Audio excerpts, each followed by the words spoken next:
The Trump administration is quietly exploring a plan to sell off chunks of the $1.6 trillion federal student loan portfolio to private investors. If it happens, experts warn borrowers could lose protections, and the government would lose the power to cancel debt. Here's what's at stake. Let's start with the headline. Senior officials at the Trump administration's Education and Treasury departments are in talks about selling pieces of the federal student loan portfolio to private investors. We're talking about loans held by roughly 45 million Americans. According to Politico this week, these conversations have been going on since earlier this year, and they've already reached out to potential buyers in the financial industry. So why does this matter to you? Because if the government sells your loan to a private company, the rules change. The protections you have now, income-driven repayment, public service forgiveness, deferment options, all of that could vanish. And here's the kicker. The government would lose the legal authority to cancel those loans. Let me say that again. If your loan gets sold to a Wall Street firm, no future president can forgive it. Not through executive action. Not through legislation aimed at the Education Department. It's gone. Daniel Zeibel is Vice President and Chief Counsel at the National Student Legal Defense Network. He called this proposal complex and unprecedented.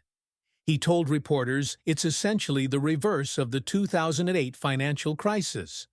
Back then, the government bought privately held loans to stabilize the market. Now they want to do the opposite. Sell public loans into private hands. And Zeibel pointed out something crucial. If you're talking about unilateral cancellation, like what President Biden had been talking about, the department would certainly lose all authority to tell a private company that they had to cancel a debt. Think about that. This isn't just about making the system more efficient. It's about locking in debt, making it permanent. So how did we get here? The federal student loan portfolio is worth $1.6 trillion. It's managed by the Education Department, and it's been a political football for years. During the Biden administration, there were efforts to cancel portions of that debt, efforts that were blocked by courts and Republican opposition. The Trump administration rolled back nearly all of Biden's loan forgiveness policies. They've restarted collections on defaulted loans for the first time since March 2020. And now, according to Politico, they're weighing whether to sell off high-performing segments of the portfolio. The goal? Shrink the federal footprint, encourage private sector involvement, and, let's be honest, make it impossible for future Democratic administrations to offer relief. Mike Pierce is executive director of Protect Borrowers. He said in a statement, "Now we know why President Trump and Secretary Linda McMahon are hell-bent on squeezing every last dollar out of families with student debt. Once again, we see that across the Trump administration, when Wall Street's demands run against the financial needs of working people, the banks get what they want." Let's talk about what this means for you. Right now, federal student loans come with protections. If you lose your job, you can apply for deferment or forbearance.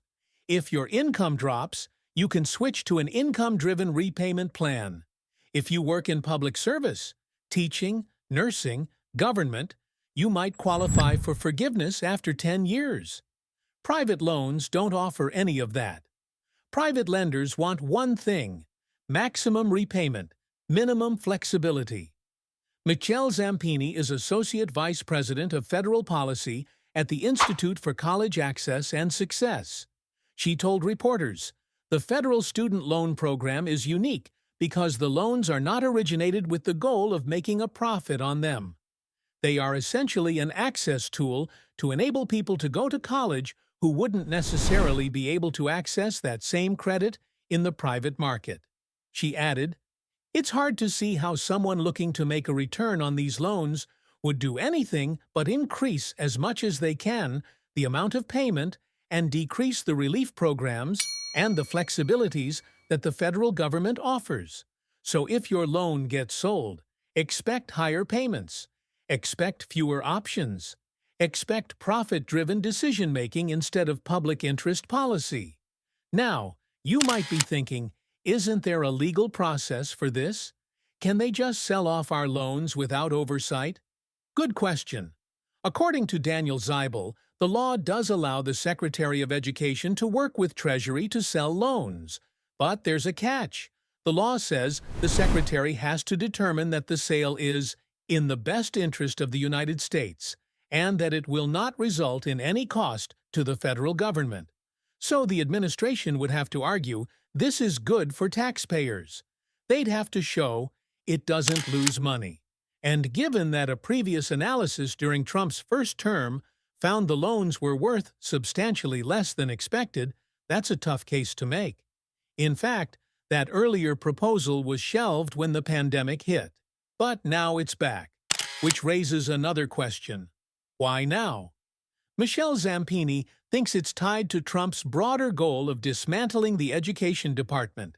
She said, "You can't really wind down the department while still having responsibility for this type of loan portfolio. It's driven by their desire to wind down the department more broadly.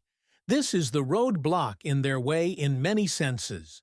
So, this isn't just about student loans. It's about gutting federal capacity. It's about making it impossible for government to manage big public programs. And it's about ideology, shrinking the state, even when the state is the only entity that can offer affordable credit to working families." Let's address some likely pushbacks. First, isn't this just good business? Why should the government be in the loan business? Here's the problem with that argument. The federal student loan program isn't a business. It's a public investment in human capital. It exists because private lenders won't offer affordable loans to 18-year-olds with no credit history and no collateral. The government steps in because education is a public good.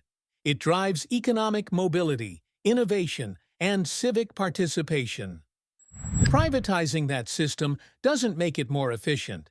It makes it more expensive and less accessible. Second pushback, won't private companies manage the loans better than the government? The track record says no. Remember Navient? That private loan servicer was sued by multiple states for allegedly steering borrowers into costly forbearance instead of affordable repayment plans. They settled for $1.85 billion. Private companies have a fiduciary duty to their shareholders, not to borrowers. Their incentive is to maximize revenue, not to help people pay down debt. So no, private management is not better for borrowers. It's better for investors. Let's talk about values for a moment. Democrats believe government has a role in leveling the playing field. That means making college accessible. That means offering fair terms on loans. That means recognizing that an educated population benefits everyone, not just the individual who went to school. Republicans, at least under Trump, seem to believe the opposite. That education is a private good. That debt is a personal moral failing. That the market should decide who gets ahead. This proposal is a perfect example of that worldview. It treats your student loan as a financial asset to be traded, not as a public investment to be managed responsibly. It prioritizes Wall Street returns over working families, and it locks in a system where debt follows you forever, no matter what happens in your life. That's not governing. That's abandoning people. So what happens next? It's unclear how far the administration will go.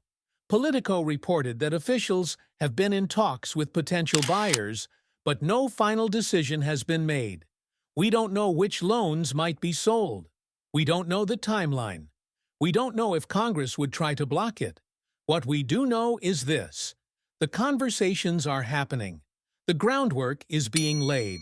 And if this goes through, it will reshape the student loan landscape for a generation.